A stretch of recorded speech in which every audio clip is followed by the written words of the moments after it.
Stoner by John Williams. Stoner is a young man who grows up impoverished on a farm, and he lives day to day working with his hands in a hardscrabble existence. Stoner's parents, though they are young, he views them as being much older than they are. At 30, his father looked 50. Stooped by labor, he gazed without hope at the arid patch of land that sustained the family from one year to the next. So this emphasis on living year to year, day to day. And his mother, too, regards life itself with a patience, as if it were one long moment she had to endure. Living, but really surviving, is just what they do. It was a lonely household when she was an only child, and it was bound together by the necessity of its toil. So their days are spent toiling and laboring away on the farm, just to sustain themselves for the next year. And already on page 4, Stoner's father has the sense that the land is becoming infertile, which would be devastating for them. So there's a scene where they're at dinner, and Stoner's father tells him, we're going to send you to the university to study agricultural sciences. And the most noticeable thing about this speech is that he gives a 10-line speech, and Stoner recognizes it as the longest he's ever talked. And this is a very practical decision on Stoner's father's part. It's not to go to school to have fun. It's to find a way to make the farm fertile again.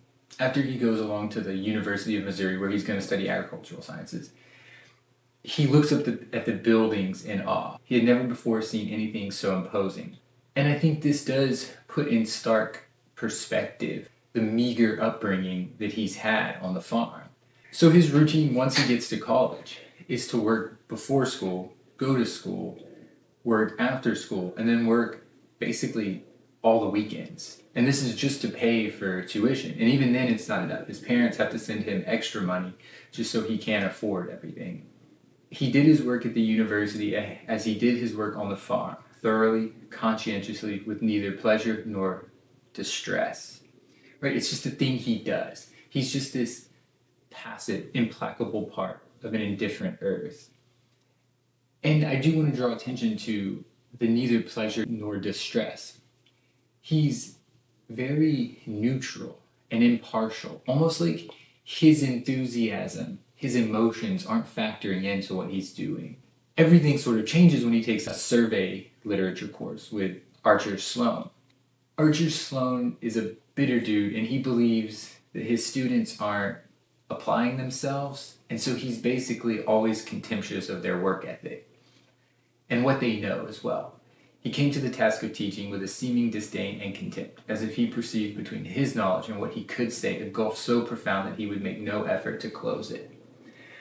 I want to draw attention to the fact that of this rift. There is something that Archer Sloan knows that he correctly identifies that his students don't. It becomes clear that all the students sort of fear Archer Sloan in probably a normal college way, I guess.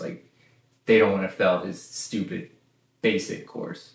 And Stoner is no exception to this. He struggles with this course as well. Interesting things start to happen as he's taking this course. For one, he starts to remember the face of Archer Sloan.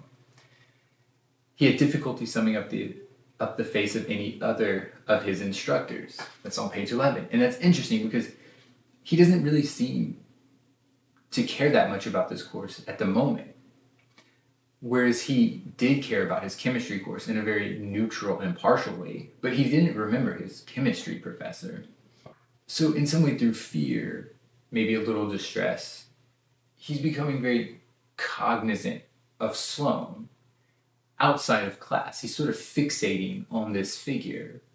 And one reason is obviously because he's doing badly in the course, and he just cannot figure out how to pass this damn class.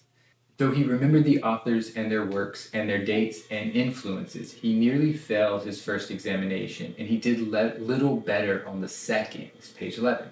He remembered the authors, right? He remembered their dates. He remembered their influences. Well, what is he not doing? Well, I think this is that unteachable rift.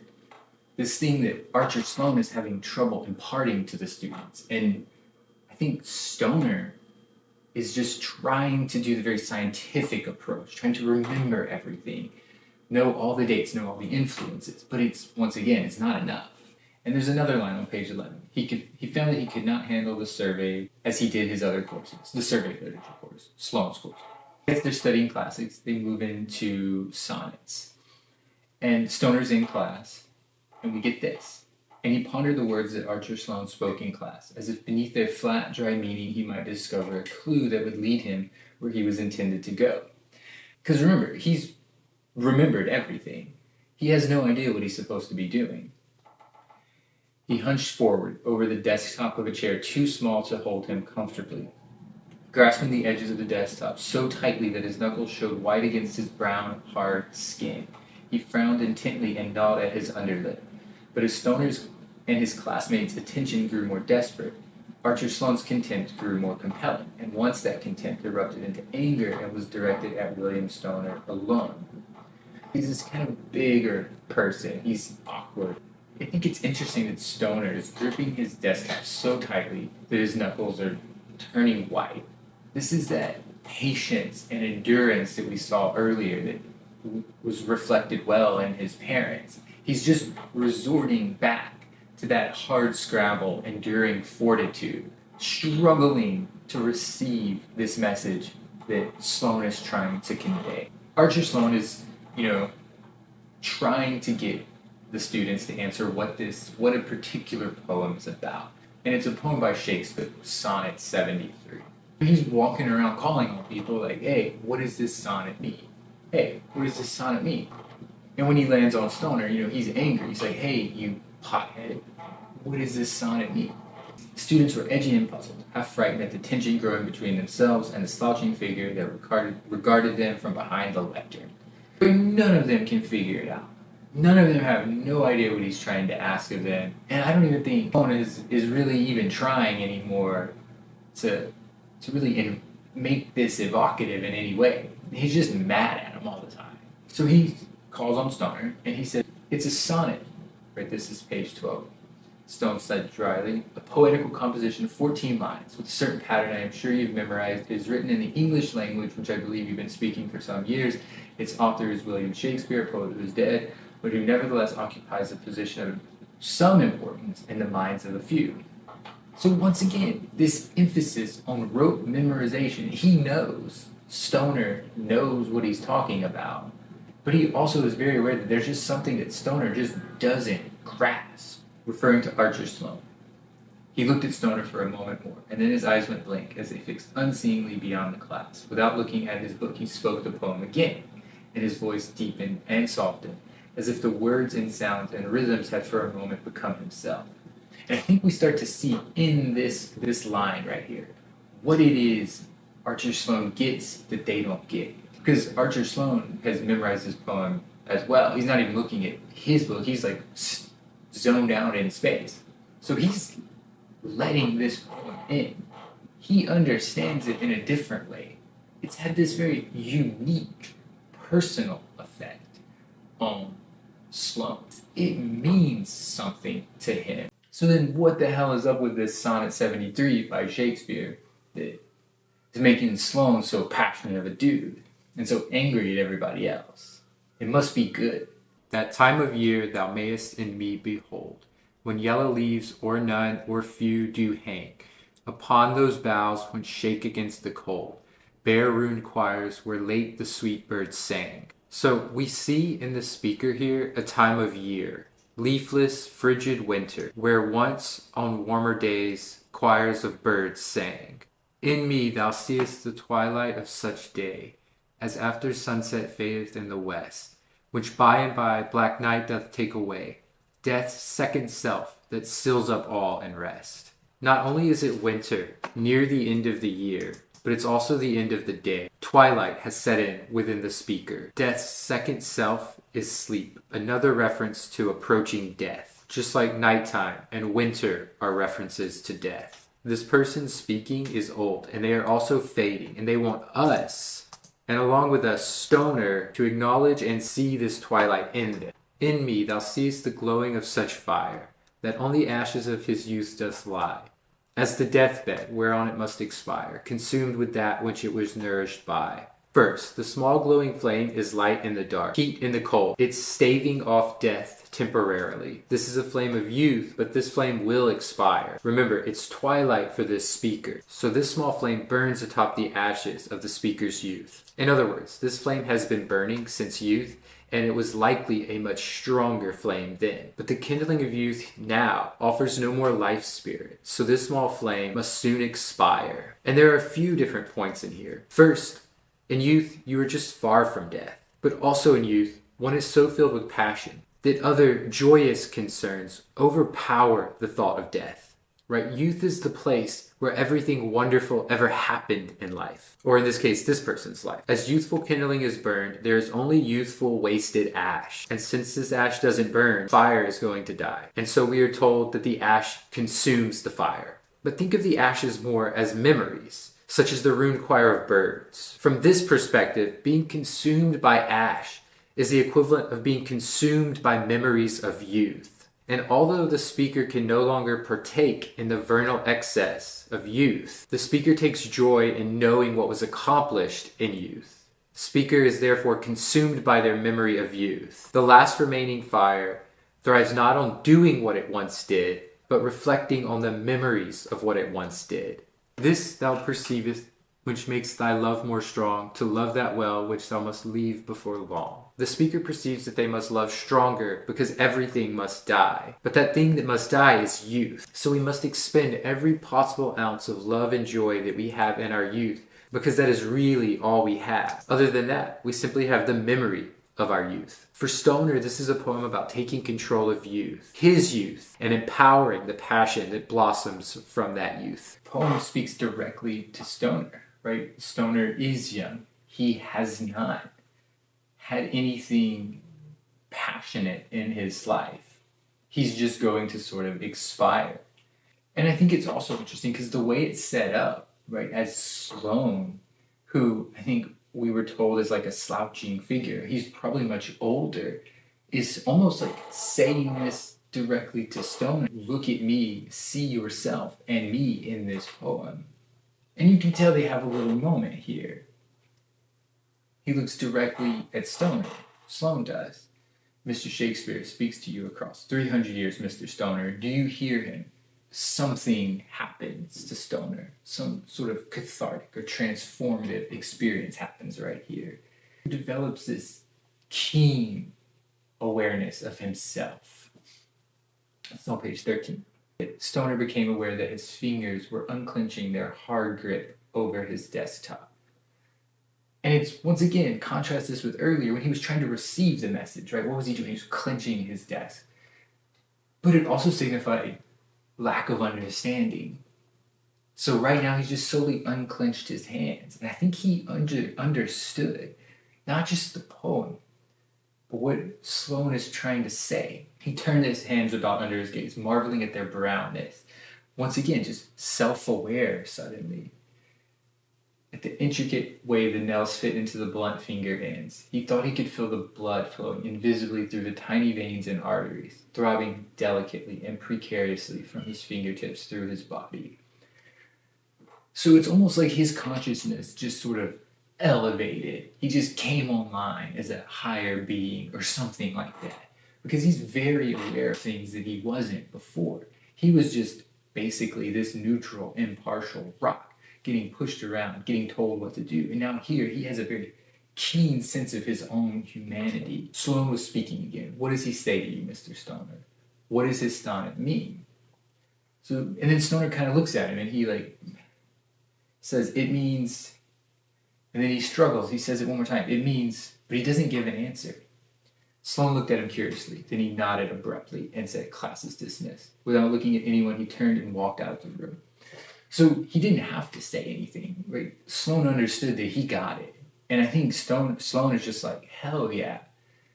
He just belled after that. Like, oh, I got one student, that's enough. I'm out. What did he get? I guess in like a word, passion. And I think what Sloane was railing against earlier was the scientific approach, rote memorization. You can do all this scientifically and, still live an impassive life devoid of human meaning. In this entire book, literature symbolizes passion. The moment Stoner chooses passion in his life to allow it in, he pursues a literature degree. He saw as he was developing this burgeoning imagination, right? He started to remember the face of his instructor that he hadn't before. It was almost like he wasn't fully human. He wasn't exercising all his abilities as a human. Everybody's going to understand those stories differently. And I think that's what Sloane wanted out of it. Who cares who, Shakespeare influenced? Do you read this poem? Does it make you want to do anything? Does it make you feel anything? And so after this class, Stoner goes and changes his whole degree plan without his parents knowing. He just changes his degree plan to literature. I think in some way that completes this transformation that he has. So when he's looking back from a later point in life, he remembers this moment as an unreal time that belonged to someone else. And also, he remembers that he was beginning to become conscious of himself in a way that he had not done before. While he's at the university, obviously surrounded by students, we get, for the first time in his life, he became aware of loneliness. How did he not feel that on the farm? Why didn't he feel that on the farm? When he developed this sense of self-awareness, loneliness is a side effect. He's now has the capacity to feel that, even though it's more of a negative emotion. Sometimes he thought of himself as he had been a few years before, and was astonished by the memory of that strange figure, brown and passive as the earth from which it had emerged. Keep in mind this idea of passivity, because the moment he has this transformative experience, he goes and takes action. This spark of passion compels him to change his degree without anyone else's consent. He does it all by himself. He doesn't even tell anybody, his parents especially, that he's doing this. It's a very personal decision. After 4 years of study, he completes his degree. And this goes by really quickly in the story. And so he's having this conversation with Sloane 4 years later, after he's completed his degree, and Sloane asks him, what are your future plans now? This is page 19. Stoner just says, I don't know. I haven't given it much thought. This old passivity. And then Sloane asks him, do you want to go back to the farm? And Stoner's basically like, no, hell no. To which Sloane nods and says, still on page 19, I should imagine a serious student of literature might find his skills not precisely suited to the persuasion of the soil. Stoner then says, I won't go back. But I think it's interesting to think about what Sloane meant. Not precisely suited to the persuasion of the soil. Obviously, Stoner can work the soil. He's a literature student. How could one who has found such a deep emotional capacity through literature be able to toil so dispassionately and possibly subject themselves to intense loneliness? And there's a kind of a funny line where Stoner still he's very uncertain. He doesn't know what he's going to do. He still doesn't get it. And Sloane has to tell him. But don't you know, Mr. Stoner? Sloane asks. Don't you understand about yourself yet? You're going to be a teacher. Are you sure? Stoner asks. I'm sure, Sloane said softly. How can you tell? How can you be sure? It's love, Mr. Stoner, Sloane said cheerfully. You are in love. It's as simple as that. And I think right here, without a doubt, Archer Sloane's goal is complete. He traversed this rift, conveyed to one of his students the passion that he himself has and now shares with Stoner. He conveyed that passion of literature. And while Sloane's goal is complete, considering where Stoner came from, his new life has really just begun.